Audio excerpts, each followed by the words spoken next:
Good evening, YouTube.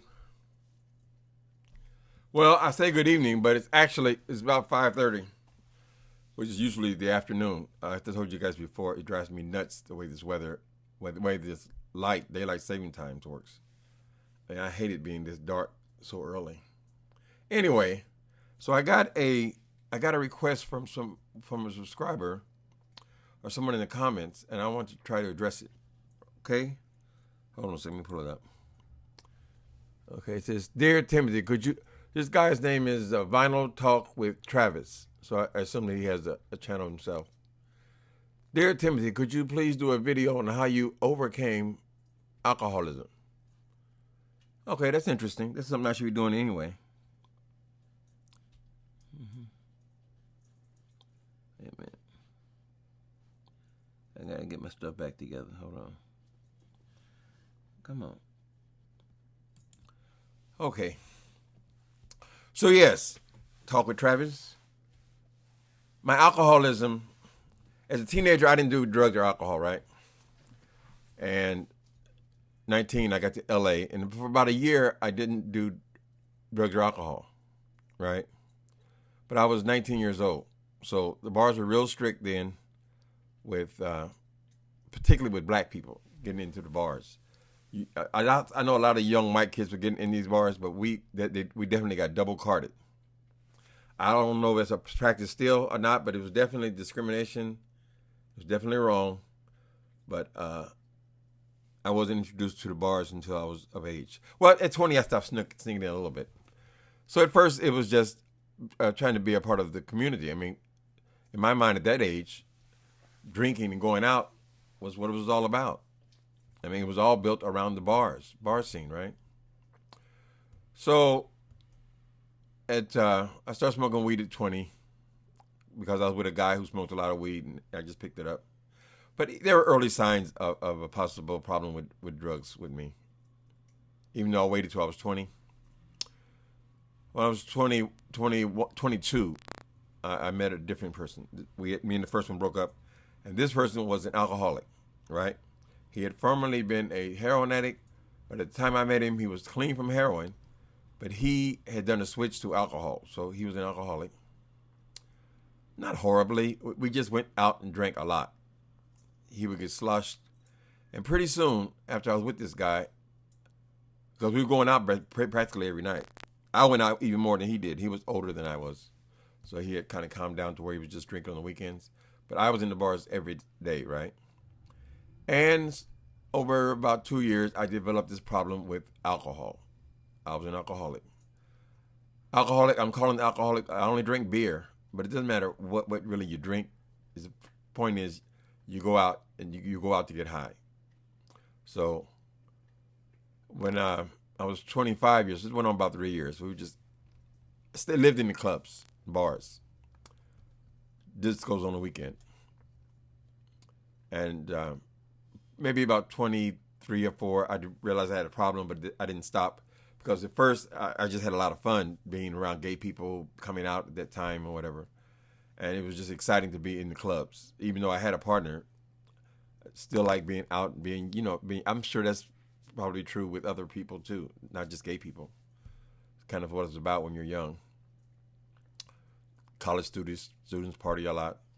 Some party got out of control, but when me and this person who was the love of my life, I was in love with him. But at some point, the alcohol got out of hand. And I was even becoming, let's say, aggressive. I don't think I ever beat him up, but I was becoming very aggressive when drunk. It was no longer fun. I was not having a good time. He was not having a good time. And we split. We broke up. Right? The day after we broke up, I went to Alcoholics Anonymous. Now I'm just remembering this now as I'm answering this question, so maybe I should talk about it more. I wrote a book called Meth Monster, which I detailed all of these things that happened. For me, the strong suit of my writing is the ability to tell the truth. So I told as close as I can get to the truth through that book, so I recommend it. You can get it on Amazon for $4, I think, $4.99. It's a worthwhile read. Some people, it's too religious, but Like Gladys Knight said, if anyone should ever write my life story, Jesus the Christ will always be in it because it changed my world, right? That was just the path I took. Some people don't like that. Some people do like that. Black people seem to love it. My grandma, before she passed, she just loved that book. But I had a deliverance. But let me get back to the story. So I went to 12-step meetings, right? And I managed to stay clean over the next 3 years, from 25 to 28. Most of the time I was clean. I had a couple of relapses, but most of the time I was clean from alcohol, right? Here's how I got off of alcohol. And I'm not proud of this, and I want to put a disclaimer here. I am not suggesting that anyone use any other drug, any illicit drug, to get off alcohol. I'm not endorsing that. But I assume, because you asked me this question, you want me to tell the truth. And I think the truth has value. So, once again, I am not encouraging anyone to do anything else, any other drug, to get off alcohol. But that's what happened to me. When I was in 12-step, people came in from streets. It was epidemic. Crystal meth was epidemic at the time. And in some cities, it still is. Crystal meth. I became fascinated with it for about a year before I actually used anything. The sexual aspect to it. And so when I relapsed, that very day or the next morning, I ended up trying crystal meth. Changed my world.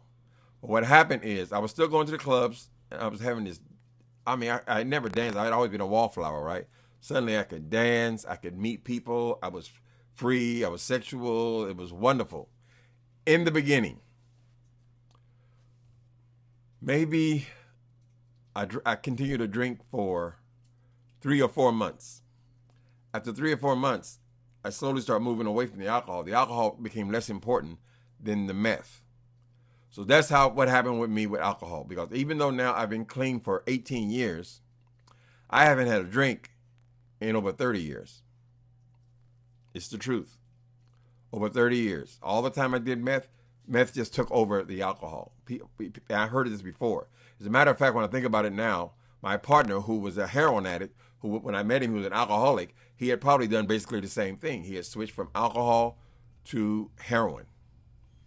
I had switched from alcohol to meth. It had happened organically. I wasn't even aware that it was happening, but just getting drunk was just not important to me anymore. Right? That's what happened. I got on meth. I don't want to tell the same story over and over and over again, but 17 years I used meth. Right? So I don't want to turn the story into hours long and so forth, but at some point, I was in and out of jail this whole time, in and out of jail, in and out of prison. I was a drug dealer. At about 5 years in, I became a drug dealer. That's how I made a living. I actually made money doing it, right? But I couldn't stay out of prison. In and out, in and out, in and out. At one point, I was robbed. It was traumatic for me. And when I went back and I was arrested maybe 2 weeks after that, when I was arrested, I no longer wanted to be high. I didn't want to be on the streets. The streets have become very dangerous for me. When you're dealing with meth on a certain level, it becomes extremely dangerous, right?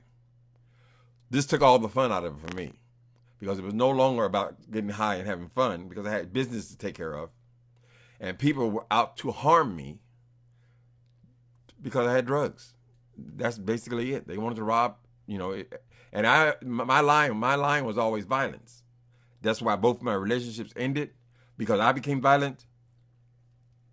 That's how I began my journey to recovery, is because of this incident. Somebody came out between two parked cars and hit me over the head with a beer bottle.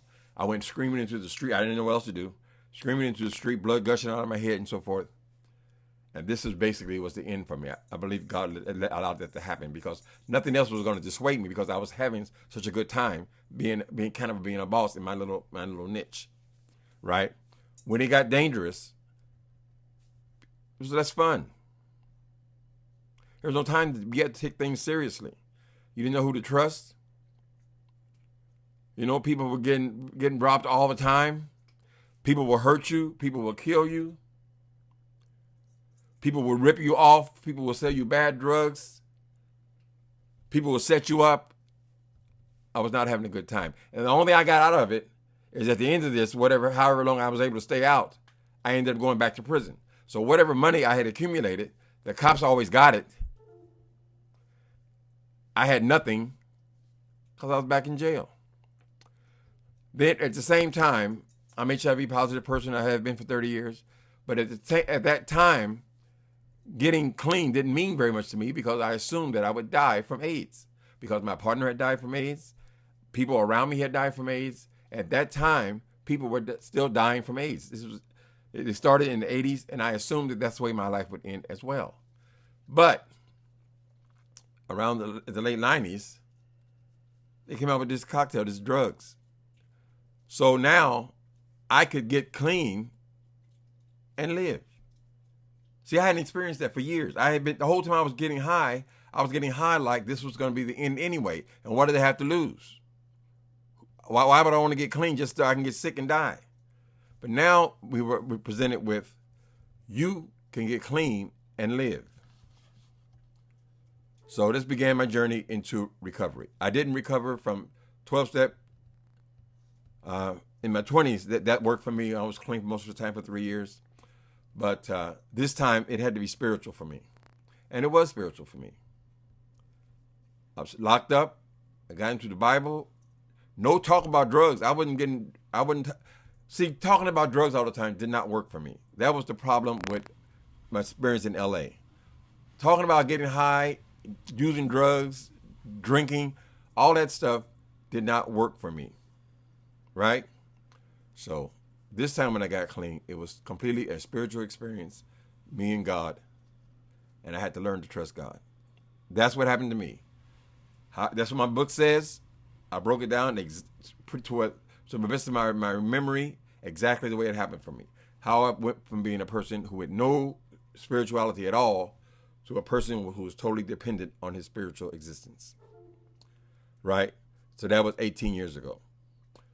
Once again, I encourage you to read my book, Meth Monster. Read my book. You might get something good out of it about the experience and the way I came to such dramatic surrender. It changed my world. Okay, so I hope I answered the question.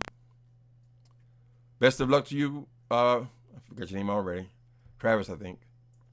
Or anybody, or if that's a discussion you guys want to have, or if somebody you know is struggling, anybody that's struggling, there's a way out. And there's more than one way out. Just like religion, there's more than one path. I found the path that worked for me. Did therapy for a while. Did church. I'm still involved in my church. That's what gives me peace. And it's been 18 years. All right, people. Later.